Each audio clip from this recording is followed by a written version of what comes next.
I'm still having a little bit of trouble seeing how this then leads to sort of the political ends of the war. And most of what I'm seeing with these missiles are they are tools of compellence. In Of some what? I'm sorry. Could you repeat that? compellence, compellence. So blowing something up will in some form compel the adversary to give in. But that link between using the missiles and the political end seems to be somewhat underdeveloped. And I'm even wondering a little bit if part of your issue of trying to get the war started when you ran these simulations or discussion groups was people were just having difficulty seeing what the purpose of these missiles would be.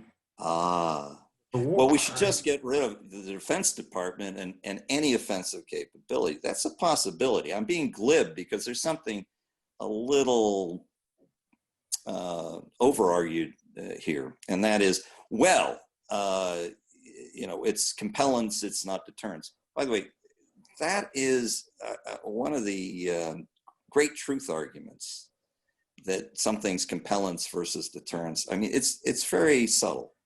And I know the political scientific and the military science world makes a great deal of this, but I would be a little. I think the distinction isn't very important either, which is why okay, well, actually build off of Steph's point and think that even after the missiles are started, that this is. It is fair enough to argue that wars are not something that are easy to imagine happening. And you can go further that you gotta hope that you figure out means of competition that not only deter wars militarily, but economically, politically, culturally, and you do. But it's not the way states are yet organized.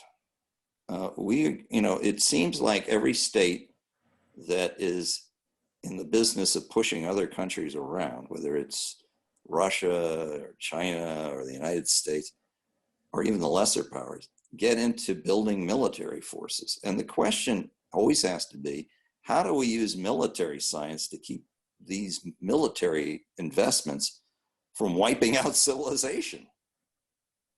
I mean, I think we have a stake in pushing away from targeting, innocents in massive numbers. And we need to use our heads to try to figure out how, if we're gonna have militaries, that we don't just jump to, what we would do if we didn't think things through very much. I worry about that. I mean, everyone since nuclear weapons, actually, even before nuclear weapons, if you read Churchill, he was worried about modern warfare, period, never mind nuclear war, that it would wipe out too much of humanity before, humanity pushed back and saved itself. Well, I don't know, was he wrong? I think we got to worry about that stuff. And I think one way to work it out is to think about war and work backwards, so that you reduce the likelihood of anyone thinking that it's a cakewalk or they're going to get some clear advantage, or that the way to stop a war is to take out some big city somewhere with a multi-megaton weapon. I don't know. Just a thought. I mean, I really, if you want to know why why I've spent a good portion of, everything I've done since actually 1972 or 4 has been about this. I don't know how effective it is, what I'm doing, but I'm interested in it. And I'm interested in it because there's a part of me that's scared about this. I don't want it to happen.